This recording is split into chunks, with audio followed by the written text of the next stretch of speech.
Hi, I'm Chris Fleming and I'm going to be reading from On Drugs, my 2019 book which came out with Giramondo. So I'll be reading a little bit from chapter 2 called I'd Taken Those Before, and also from chapter 5 called Precedents.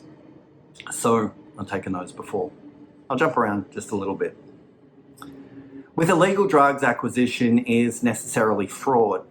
As a rule, drug dealers aren't dependable. They don't really have to be. Their customers will do and go through almost anything to get what they need. Service, as a result, is often terrible. Perhaps being unreliable is a tactical necessity. Reliability in the conventional sense requires the dealer to be more predictable, and predictability makes them vulnerable to being set up or raided by the police, or being visited by disgruntled or desperate customers. Legal drugs therefore have several advantages when it comes to reliability of acquisition, as long as one prepares properly for the complexities of purchasing large amounts of them. The illegal drug dealer relies on your addiction. The pharmacist is obliged to be wary of it. Legal drugs also had the advantage for me that I didn't have to spend time with pharmacists in their homes, pretending that I found them to be creative geniuses. In my case, the amount of codeine I was taking was about as difficult to acquire as it was to afford. For a long time, my drug of choice was Nurofen Plus, a painkiller which combined codeine with ibuprofen. While technically it was the codeine, an opiate, that was the addictive substance, there was something about the combination itself that worked for me. I'd often used codeine and even stronger opiates like oxycodone, but it wasn't until I tried Nurofen Plus that I became truly converted to opiates. Once upon a time, Nurofen Plus came in packets of 12, 24, 48 and 72 tablets. Then the 48 and 72 packs were withdrawn from sale. Later, on the 1st of February 2018, all medications containing codeine were withdrawn from over-the-counter sale in Australia. At the peak of my using, a pack of 48 cost about $15, and if you were taking the maximum recommended daily dose, 6 tablets, that would mean you could only legitimately return to the chemist for another pack about once a week. Even then, the medical information on the pack cautioned that the tablets weren't for extended use, and predictably, if pain persists, see your doctor. I was taking, on average, 48 tablets of Nurofen Plus a day, although on occasion I took up to twice that amount. I couldn't simply show up to the same chemist every day and buy my packet of 48. I had to vary where I bought the drugs, and I honed a range of skills related to getting them. I quickly learned the opening hours of a large number of pharmacies and then developed a sense of how good individual staff were at remembering me. In this way, I was able to decide how often I could return to each one without raising suspicion. For some pharmacies, particularly those close to where I lived, I memorized the shifts particular employees work so that I could have some control over who sold me the drugs. Experience taught me that casual staff were, by and large, less vigilant than part or full-timers, and Sunday was therefore a good day to shop. The best possible question I could get from a sales assistant was, "Have you taken these before?" Once I felt so excited by the question, I told them the truth, staged as a joke. "Yes, in fact, I can swallow 12 tablets at once." When she looked concerned, I laughed, and she reluctantly joined in with the joke. As a matter of fact, I could swallow about 20 to 25 tablets at a time, a skill I still have, although there's little call for it these days. I'll just jump ahead a little bit. Shoulder pain was the most common reason I gave for buying the drug, at least in the early days. However, this explanation tended to carry with it a risk of people suggesting other medications to take. So I came to rely more on migraine.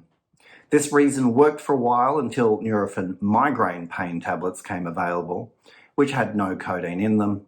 After that, it was tension headaches I suffered from. The last was a pretty useful pathology to use. Its only disadvantage was that chronic tension headaches are usually treated by prescription medication. One cannot keep returning with this complaint without inviting strong recommendations to see a doctor. Explanations of chronic shoulder pain tempted people less into offering referrals So it was, at least on a law of averages, my favoured explanation. There was another advantage to this account. It allowed me, to a small extent, to justify the drug use to myself, at least in the beginning. My shoulder did hurt, actually. I'd spent years playing cricket, and the repeated strain of bowling and throwing had taken its toll on my left rotator cuff. So it was a natural enough excuse, and not without some truth. I did, in fact, first take the drugs for shoulder pain, and discovered that they were even better at addressing some kind of vague existential malaise. I think my first dose was 6 tablets. I was in the habit of taking more than the prescribed dose of painkillers, or of anything for that matter. Typically, I would take 2 to 3 times the recommended dose, so it's likely that I took 6 tablets rather than 1 or 2, liked the way it felt, and then took 3 or 4 more. Although it's been years since I bought any Nurofen Plus, one pharmacist still sometimes asks me about my shoulder. I'd tell him it's fine. It is fine. Most times I bought the drugs, I talked to pharmacy employees while holding my shoulder, occasionally punctuating my statements or requests with a slight wince. I reasoned that it would be harder to deny someone medicine when they're so obviously suffering. I've got a somewhat caricatural face. A flatmate once said that I looked like as if I'd been designed by the children's illustrator Quentin Blake, and so I had to be careful not to produce some hammed-up burlesque of pain, because that's exactly what an addict would do, report to their local pharmacy moaning like they'd severed a limb. There was a kind of Stanislavskian objective in my dramatisation. I conspired to look less like I was expressing pain than attempting to cover it up. A paragon of masculinity, I was trying to hide my agony from the pharmacist, not reveal it. If I was seen to be engaged in bad acting, then seeing through this acting would be equivalent to seeing the pain which that acting sought to obscure. The logic was homeopathic. The cure for bad acting was to layer it with more bad acting. Voila, genuine suffering. Because my visible behaviour so obviously suggested that I was pretending, very badly, not to be in pain, the worse my acting was, the more it would secure the validity or truthfulness of my pain. That's what I hoped, anyway. And now I will jump to chapter 5, using for the last bit. Head quotes. The effects of nitrous oxide gas intoxication have made me understand better than ever before both the strength and weakness of Hegel's philosophy. William James. It is ordinary folk knowledge that shame is soluble in alcohol. Sylvan Tompkins.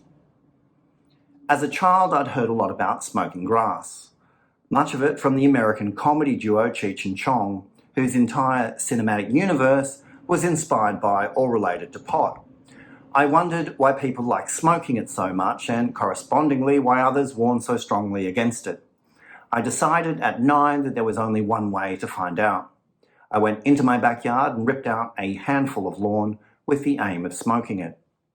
But as a child who had already burnt a large number of things, I knew that fresh grass would never light. So I stowed it under an upturned bucket beneath some stairs and returned a week later to inspect. The grass had browned and curled just as I'd hoped. I didn't know how to roll the joint, and although I knew bongs were also utilised to smoke pot, I didn't know anything about them except that they were called bongs and that they were used to smoke pot. But I did understand that to feel the effect, I had to inhale the fumes, regardless of how that were done. I took an empty, rinsed tuna tin into the yard and packed it with the grass. I bent down and put a towel over my head, like a flu sufferer arched over a humidifier, and lit the cuttings with a match. The blaze was immediate and much larger than I'd expected. I flew backwards as if on a malfunctioning ejector seat and dropped the tin, as the towel wrapped itself around my head like one of the lovers in René Magritte's Les Amants. I thought afterward that to a bystander it might have looked like I'd shot myself in the head. I lost my right eyebrow, burnt my nose, hand and thigh, and got enough smoke into my eyes to think momentarily that I might have blinded myself. I decided right then the drugs weren't for me, and I didn't touch them again for over a decade. It was several years before I found out that not all grass was actually grass. I'll leave it there. Thank you.